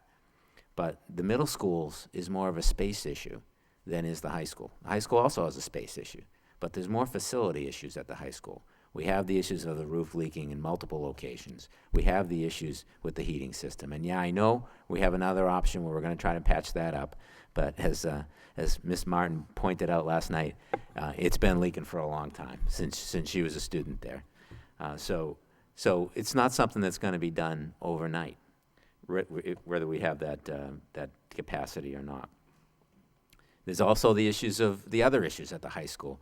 The report done previously by the DPD and the MSBA regarding accreditation has pointed out that the high school's deficient when it comes to classroom space. It's deficient when it comes to library space, science lab space, cafeteria space. All of those things need to be resolved. And we've been living with them for a long time, but that doesn't mean they're good. I've been a parent there for 12 years, and these things, we struggle with those things at the high school, and you all know that. And finally, the Freshman Academy. The Freshman Academy is a great concept, and I think it works well because we've had great leadership down there in the Freshman Academy, but the facility itself is really deplorable. It's deplorable. And the fact that those kids have to be going back and forth to the main school on a city street, that's just not a great way to run a high school environment. And not only that, it's a security issue. God forbid, something bad happened down there, and it's because we haven't got control on the city street of what happened when those kids are transferring. We have a real serious issue at Lowell High School, and in my opinion, it's got to be the biggest priority. I know we have this increased population coming up to the middle schools. I know we need to deal with it, but in my opinion, there are other ways to deal with that. The facilities, toward the Daily, I've seen the Wang is a relatively new school. The Robinson is in reasonably good shape. There's issues, but the facilities are reasonably solid right now. Those facilities are solid. We don't really need a renovation to upscale the facilities right away. It's a space issue. We can alleviate some of that with mobile classrooms. We may need to look around for space to lease, but I feel like there are ways to solve that problem that are attainable, and there's not ways to solve all of those problems I just listed at the Lowell High School. So, I don't think, maybe tonight's not the night to vote on it. Maybe we need another subcommittee, Mr. Leary, or maybe we need further discussion. I think especially, the mayor would need time to sort of digest this information. But, my feeling is strong that we ought to focus on the high school as our priority, but put all of the applications in. That's all I have, Mr. Mayor. Thank you, Mr. Gendron. Ms. Martin. Thank you very much, Mr. Mayor. I think it's, the conversation's changed dramatically when we can no longer consider our package for the middle schools. I find that pretty disappointing. Obviously with the SBA. I understand the concept that, one project at a time, that certainly makes some sense. But as we look at this, and the reason we did package them together was because we went through such a comprehensive process to really look at our entire district and be able to present after, 9-10 months of work, what the real priorities were and what some of the different issues that we were looking at, again, from a total K through 12 perspective. The idea that we're only able to, that we need to pick one as a priority, I do think is disheartening. And I do think certainly we'll twist, we'll tip some of the decision-making. I think we still need to, and I would agree with Mr. Gendron that we do need to have another subcommittee meeting at this point. I think that looking at what the high school project means, there are a lot of competing priorities that we need to talk about. It certainly, in my mind, puts the high school at a higher priority if we can only go forward with one. But it also means that once that happens, we're going to have 8-9 years of nothing else. Because the high school is gonna take all the air out of the, is gonna take up all the oxygen, and we won't be able to, we may be able to later in the process be able to submit one of these other priorities, but we really are gonna have to kind of balance, I think, a lot of competing priorities in the district. But as I said, I think it's unfortunate that the SBA wasn't able to kind of appreciate the comprehensive nature of our request. I mean, obviously, it's understandable, but again, I would say moving forward that we're gonna need to take a look at that with a new lens, now that we have that information. And I would certainly say that as we're moving forward with this April deadline, that time will be of the essence for the chairman to call this meeting and for the mayor, bringing the council on board. This project becomes a significant commitment. Not that 15 million is, not, but when you start talking about 30 million, obviously it's a whole different kind of situation. So I think we certainly need to have those conversations with the council, so that we can all kind of know going forward where our priorities are and what our capacity is. Thank you. Thank you, Ms. Martin. Ms. Ross-Sigowitz? Thank you. So just a further clarification around SBA and our applications. So say, for instance, we prioritized our middle schools. Could we do an application this year, an application next year, and then an application the year after that? You can file it that way. Okay. But if, let's say this year we did pick any of the 3 schools, we picked that as the priority. Mm-hmm. If they then gave us funding, they're probably not going to look, we can apply, but they're probably not going to look at our application the following year and the following year I see. while they're working on that first school with us. I think as that first school's construction starts to wind down, then they will look at our next project with Lowell. There's an outside chance, that they would consider 2 projects within a smaller period of time. But I do think from our conversation, it's difficult to think that, we'd get the 3 of them going at the same time. So just a couple more Ms. things. So my concern with all of this is that the high school, which houses approximately, just over 3,000 students, sort of pushes aside the remaining 11,000 children in this district, which is really concerning. And at the end of the day, we need to get our kids and keep our families in this city from pre-K to 8 to get them to that high school. So, and there are a lot of parents in the city that have a higher level of mobility choices, and they can just choose to pull their kids out of overcrowded classrooms and in smaller schools and just move to another city. And we lose in that. So it's very disappointing that SBA has given us that information, but I'm sure through spirited discussion, we will come up with a priority. Thank you. For the discussion, Mr. Leary, then Mr. Gendron. Just quickly, I think what we need to do is really have that joint meeting, and I'd really propose the 18th before your city council meeting. We're probably going to need about really an hour and a half, because we like to bring in OMR to really put that presentation on. And I think getting that dialogue not only to the city council, but also having time for the school committee to digest the information that Mr. Lang presented tonight, which was not available at the facility subcommittee meeting. Thank you. Okay, Mr. Gendron. Thank you, Mr. Mayor. I just wanted to touch that point that Ms. Ross-Stechowitz made regarding the pushing aside of 11,000 students. I really feel it's quite the contrary. I feel like the high school addresses 3,000 to 4,000 students. If we were to delay the building of the middle school project, it would negatively impact a much smaller number of students. The remaining students would still, the large majority of our students would still be, dealt with as they are now in our middle school system, which I believe, from a facility standpoint, is stronger than our high school. Thank you. Thank you, Mr. Gendron. Ms. Martin. Thank you. And I can understand the comparison. I would just say that what we're talking about in terms of overcrowding, it's not overcrowding at the Daily. It's overcrowding across the district. And the building at these middle schools would alleviate the overcrowding throughout the district. So it is there is certain parity that may not be immediately obvious. Mr. Mayor. Mr. Gendron? So I agree, it's overcrowding across the district, but that means we're going to have to find an alternative solution for a small number of students.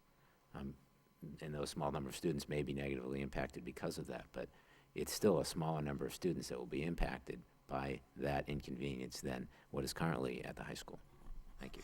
I'm not sure of the exact numbers, Martin? but I believe the population at all of our middle schools is larger than the population at the high school. Am I correct? Well, It's gonna be close. Obviously, that's true, but So my then point what I'm is, saying is that but my across point the- is, if we I'm were sorry, to go take, ahead. if we were to take whatever number, the 12 classrooms that we're looking to add, that number of students would be inconvenienced because we'd have to put them in some kind of temporary housing. But that would not impact the large majority of our existing middle school population. Mr. Gendron, thank you, Mr. Gendron. Ms. Martin, I would do you just have a say that it follow-up? would, that, we'd be putting kids in substandard, areas, which is what temporary classrooms are. I mean, and those students would be impacted, and the students who would be in larger classrooms, because we don't have the proper accommodations for them, would also be impacted. A lot of impact. Okay, I just want to say, I did read that report, Mr. Gendron. In fact, I had filed a motion last December 3rd, that the entire city council received that report. And it is a good report, and I think we'll have to revisit that issue, and I will bring this message, I think, as a result of setting up the ad hoc subcommittee last night. The issue has been put on the radar screen, if you will.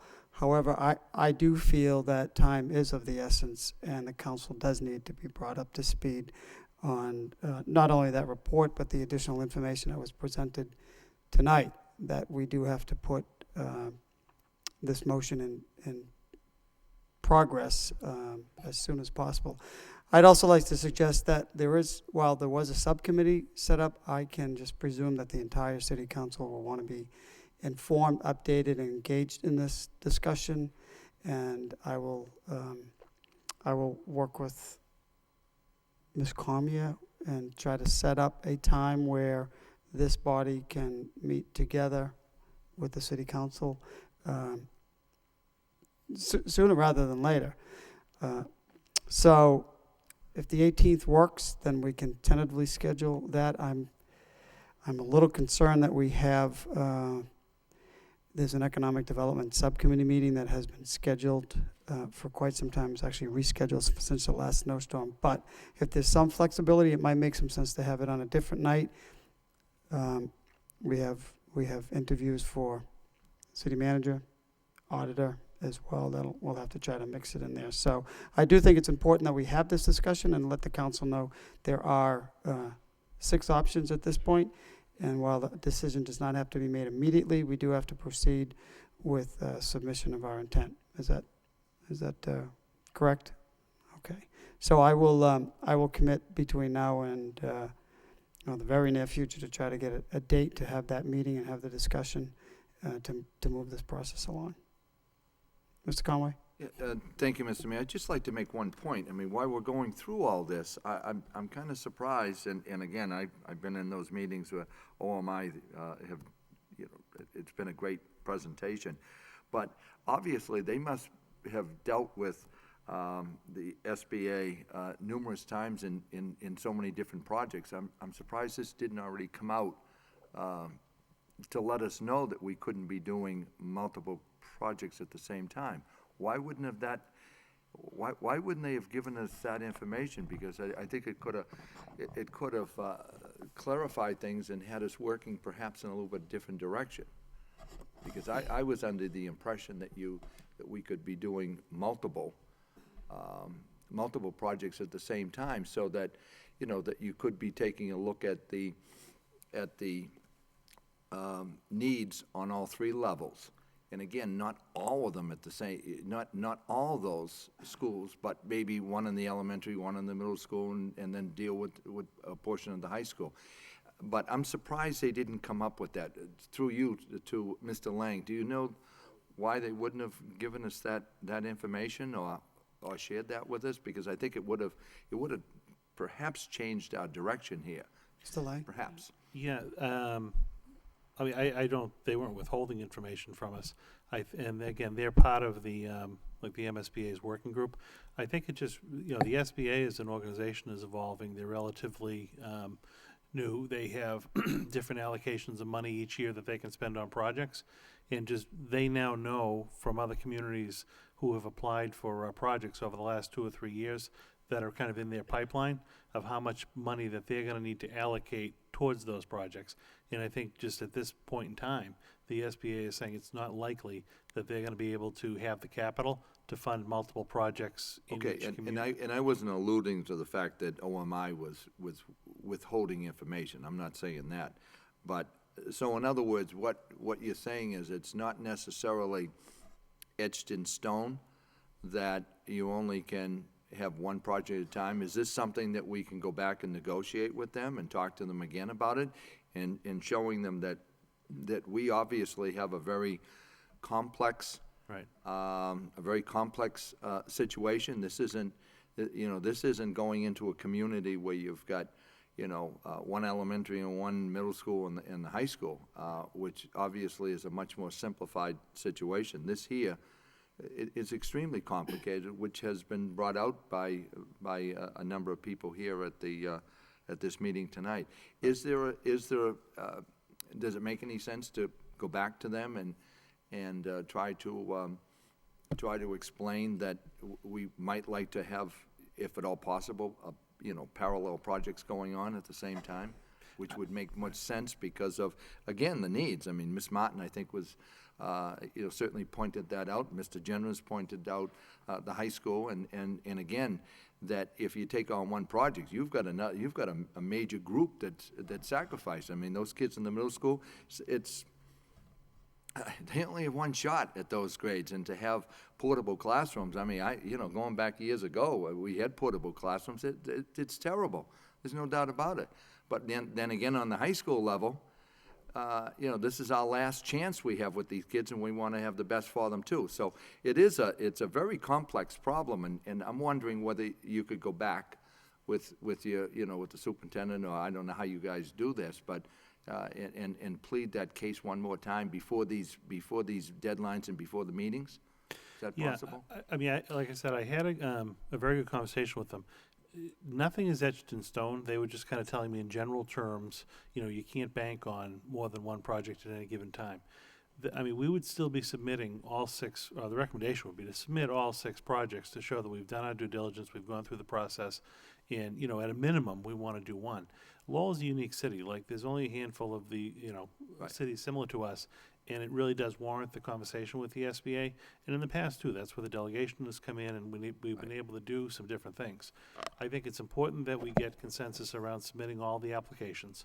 And then that statement of interest really is what triggers the SBA coming in to work with the community. And at that point in time, as a community, we can get together and really make that pitch and say, we really need to do project A, but we have the capacity, we really want to tackle B and C at the same time. And even, you know, they're very interested to look at our final report that comes out of OMR, because it really did take a snapshot of the city over 10 years. And it talks about how, you know, it's all staging and phasing, but we've got these 6 major projects, how the accelerated repairs tie into it, how the regular city's capital needs tie into it, and it's really leveraging among the 3 different areas to get, at the end of 10 years, you know, where our kind of vision is. So that conversation will definitely happen, but, you know, they did indicate you have to get the statement in first, and that's what is then going to trigger them coming out to really do the assessment and work with us. Okay, thank you. Further discussion. What I also will do is I will have the city manager, the acting city manager, provide a debt schedule, because I do think what also we need to be cognizant of is, you know, what are the other capital needs that the city manager does have. He did commit to give us a revised capital plan, because I think it's as important to understand, you know, basically what's affordable. I do know that there is debt that is being retired from prior year projects, but that may also drive somewhat of the the deciding factor of what is affordable as well. So between now and that time frame, I know there is a debt schedule and what debt is being retired that I will have made available to the committee as well. Further discussion, Mr. Larry, on the report? As a point of, we'll just make a motion for report of progress. Motion by Mr. Leary to accept and place on file his report of progress, seconded by Ms. Ross Sikowitz. All those in favor signify by saying aye. And the opposed? Motion carries. Report is on file. Moving on to the next item on the agenda, report of the superintendent. 2013-2014 parent-teacher conferences. Madam Superintendent? Yes, thank you, Mr. Mayor. At our last meeting, there was a question by School Committee Member Gendron asking about information regarding the conference schedule at Lowell High School, which we have provided here. According to the contractual language that exists at this particular time, Mr. Gendron, there is time allotted to a 2-hour evening session, and additionally an hour session that has to happen within a half hour of dismissal. However, in most cases across the district, our principals dedicate one of their contractual staff meetings to make 2 hours. And so this is the particular process that's happened. These are the dates across the district, so you could have the information that's current. Yes, ma'am. Mr. Gendron?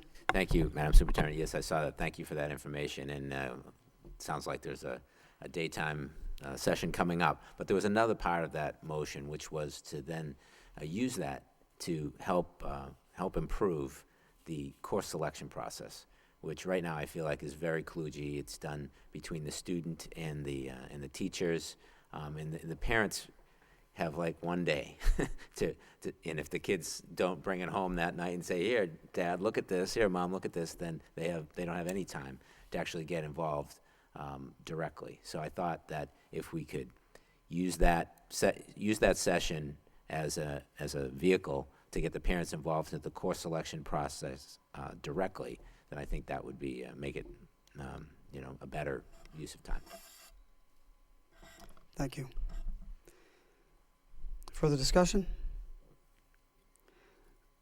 Motion to accept the report as a report of progress by Mr. Conway, seconded by Ms. Scott. Oh, I'm sorry, Ms. Martin? No, I just wanted to make one recommendation. I mean, depending on the timing, which may work, it could be a great opportunity for us to use the X2 system to make phone calls to homes for the high school parents where we can kind of delineate specific parent groups to let them know not only that the event is coming up, but that it may be an opportunity to talk around those specific issues. Just one more way to kind of use the technology to get the information out so parents are aware of what's going on. Thank you. All those in favor of the motion signify by saying aye. And the opposed? Motion carries. Next report of the superintendent, report on the Partnership for Readiness or College and Careers Exemption. Madam Superintendent? Yes, thank you, Mr. Mayor. At our last meeting also, we did give an update on the park test that's coming, and Ms. Scott has made an excellent point about the assessment and the number of assessments. And so I did contact the associate commissioner or the person in charge of the park, Mr. Lee, and he forwarded to us a decision that was made for the Worcester Public Schools. But it was very clear that they're not making parent exceptions part of this particular place, and I know that they included the letter by their chief counsel, which states that within the legislation of the park test in this particular place, the Board of Education did not include exemptions for students, which I just wanted to make sure to get that information to you. We are in full swing of making sure we can cover the technology and the student assessment pieces, but I know that you've been asking, and I just wanted to clearly make sure that you know that there's not, from the state level, it's not being awarded. So if you have any questions, I welcome them. Thank you, Madam Superintendent. Motion to accept the report as a report of progress by Ms. Scott. Question, Ms. Scott? Yeah, please, Mr. Mayor. This test is a pilot by the state, right? It's an assessment, and we received no data back at all to inform instruction or anything else.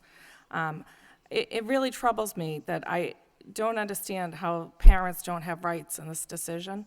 Parental rights are, they're protected by the federal government, by the state. Is there any way we can get a ruling from our solicitor? Madam Superintendent? I would be happy to forward this series of events and news to Ms. O'Connor. For sure, I'd be more than happy to forward to her, yes. Thank you. Okay, motion by Ms. Scott, seconded by Ms. Ross-Sikowicz to request the superintendent get an opinion on the subject matter. All those in favor of the motion signify by saying aye, and the opposed. Motion carries. Motion to accept the report as a report of progress by Ms. Ross-Sikowicz, seconded by Ms. Martin. All those in favor of the motion signify by saying aye, and the opposed. Motion carries. Next item on the agenda, item number 15, report from the superintendent, McKinney-Vento update. Madam Superintendent? Yes, thank you, Mr. Mayor. This is a report I received from Assistant Superintendent Durkin regarding the changes that have happened in the McKinney-Vento, the homeless students in our district and in fact across the state. This information gives us all of the children, the numbers that we have to this particular time, why in fact we have more students, and how, in fact, the transportation has increased. Mr. McCosker, the homeless liaison for the district, is with us this evening also for any questions you may have. However, I'd like to point out from this particular report that there are overall about 160 homeless students that have been counted. And the issue this particular year is because the extended 104 number that Mr. Leary alluded to earlier, those are children who are out of the area for transportation purposes. And there were 150 homeless students last year, more or less. And there were, I believe, 64 students who, so that jump of 40 students, that's the discrepancy. So there is much information. On a regular basis in this budget season that we're entering, I'm going to provide many reports about our changing populations and priorities and whatnot. But this particular report will give information that has been requested and just what needs to happen and our responsibilities for the homeless students. I would like to ask Ms. Durkin if she has any comments about the report or any questions for Mr. McCosker or for Ms. Durkin. Ms. Ross-Sikowicz? I just have a brief point to make, and I look at this framework that's been presented and it's fantastic. And with these sort of the team approach to dealing with our families, I think it would probably be of great benefit to incorporate into that discussion the providers that are contracted by the Department of Housing and Community Development that actually provide the services to those families in motels. Not every let me back up a little bit. Not every Lowell family that becomes homeless is placed in the greater Lowell area because there is such a huge surge of homeless families being placed outside of Boston because they're Boston residents and there aren't the available hotel units to accommodate them. Those families are being pushed out to us, and then conversely, our families are being pushed out as far as Leominster and Pittsfield and points beyond. So that presents a logistical travel challenge for our children. In not every region that services, not every region that is contracted by the Department of Housing and Community Development to provide those services is actually providing services to those families in motel. So, I think it's somewhat of a maybe perhaps a conversation with our state, with our delegation, to actually put in place some increased measures to solidify that partnership between DESE and DHCD, so that we're expediting those families back to our districts sooner rather than later. There are many families out there who have been in emergency motel shelter for 6 months, a year. It's just not a great environment for these families to be. And first and foremost, and probably most importantly for our purposes, is certainly not a good place for our students. Thank you. Thank you. Ms. Durgan? Are there any questions or comments regarding this? The action steps that are detailed are a result of our increased numbers. Mr.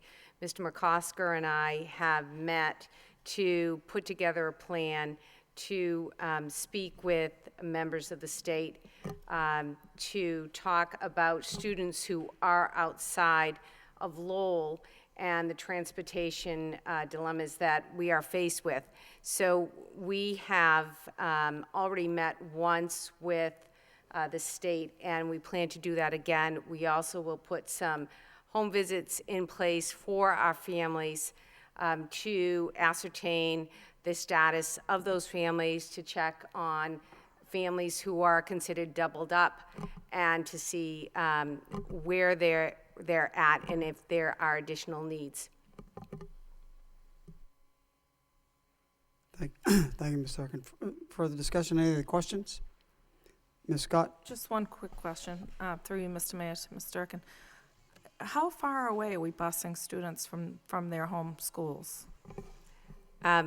Well, they're being schooled in Lowell, but as far away as Leominster. Correct, Ms. McCosker? Thank you. Thank you. Further discussion? Motion to accept the report as a report of progress by Mr. Leary, seconded by Mr. Gendron. All those in favor of the motion, please signify by saying aye. Aye. And the opposed, motion carries. Next item is item number 16, 2014 graduation dates and Lowell High School commencement speaker. Madam Superintendent. Yes, thank you, Mr. Mayor. This is just an informational report of the dates of the Lowell High School graduation, which is on Wednesday, June 4th, and the adult education graduation, which is on Friday, May 30th. Also, that the speaker, that was the distinguished alumni speaker that is speaking that particular evening, is Chancellor Marty Meehan, who will be there. And the last day of school is June 18th, and we're praying for no more snow. So that's Mr. Gendron. Thank you, Madam Mr. Mayor. Superintendent. Madam Superintendent, is there a school committee meeting that night? Not anymore. We need a motion, right? Yes, there is a school committee meeting, and historically, there are times when it's changed, and if that's the will of the committee to do that at this particular time, look for another date in June. It's budget season. We usually have extra sessions, but yes, it is. And so if it is the will of the committee to make that decision right now, that's fine. If you want to wait until we see the budget sessions, which will add extra meetings to our days, we can do that then, whatever is best. I'll leave it to the veteran members to determine how we should handle that one. Well, I was just going to ask, is that date being, I mean, we're probably locked into a certain number of dates with the availability at the arena? Yes, this was the date that was arranged at the arena, and moving the graduation is difficult. So at this particular point, we would ask that we flex the school committee meeting to another time, or we could have it the Wednesday after, whatever is the wish. So, but the graduation date is difficult at this point because it is booked. Mr. Conway? Well, I think we need a motion to cancel the meeting on the 4th. Motion? Yeah, it's a motion. Motion by Mr. Conway, second by Mr. Gendron to cancel the date of the school committee meeting on June 4th. All those in favor of the motion signify by saying aye. Any opposed? Motion carries.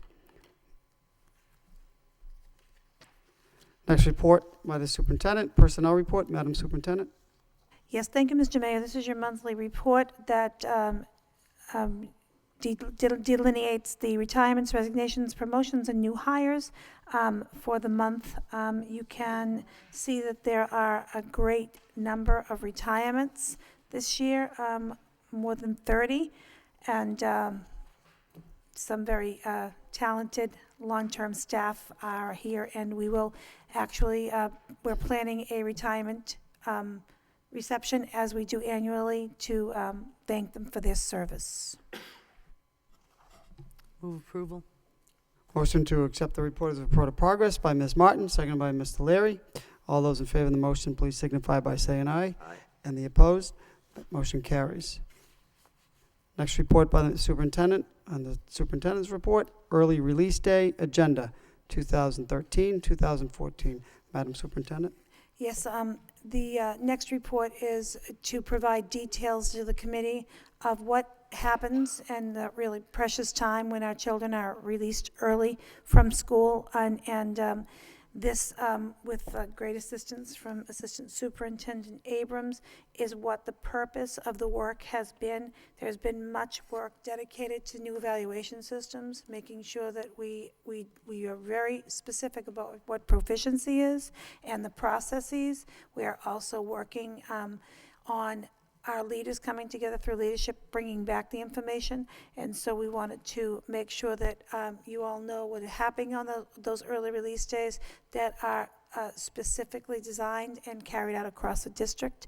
And so if there are any questions you may have, I welcome them, but I wanted to make you aware of what's going on. Thank you, Madam Superintendent. Questions on the report? Motion to accept the report as a report of progress by Mr. Conway, seconded by Ms. Scott. All those in favor signify by saying aye. And the Aye. opposed? That motion carries. Moving on to the next section of the agenda, convention conference request. Motion to take both requests together by Mr. Leary, seconded by Mr. Conway. All those in favor signify by saying aye. And the opposed? Motion carries.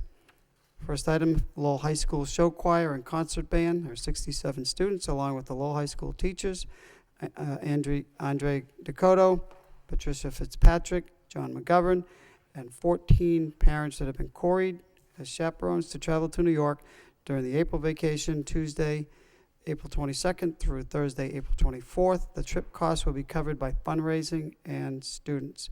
There is no cost to the school department budget. Second request for travel, Mr. Paul Georges, President of the United Teachers of Lowell, requests to attend the AFT Teachers Program and Policy Council conferences in Washington, D.C. The conference is being held on Wednesday, March 12th through Saturday, March 15th. All costs will be paid by United Teachers of Lowell. Motion to approve by Ms. Rosikowicz, second by Ms. Scott. Roll call. Mr. Leary? Yes. Ms. Martin? Yes. Ms. Ross Sikowicz? Ms. Scott? Yes. Mr. Conway? Yes. Mr. Gendron? Yes. Mayor Elliott? Yes. 7 yeas, approved. Next item under communications, item number 21, Lowell High School Teaching Internships. Madam Superintendent? Yes, thank you, Mr. Mayor. We're in receipt of a request from Headmaster Martin, or an information sharing, that he is inviting or would like to invite 2 interns from Cambodia to come and to work in collaboration with Lowell High School teachers from April 28th through May 26th to teach in social studies classes about genocide education and promote the ministry work in Cambodia.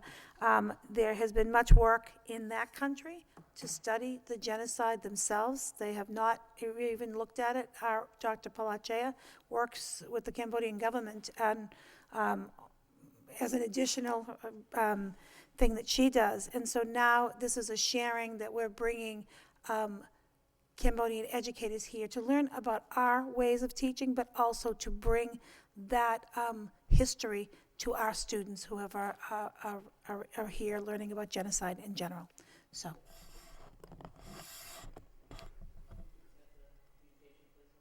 Motion to accept the communication and place on file by Ms. Martin, seconded by Ms. Rosikowicz. All those in favor signify by saying aye. And the opposed, motion carries. Entertain a motion to adjourn by Mr. Gendron, seconded by Mr. Leary. All those in favor signify by saying aye. And the opposed, meeting is adjourned. Have a good night.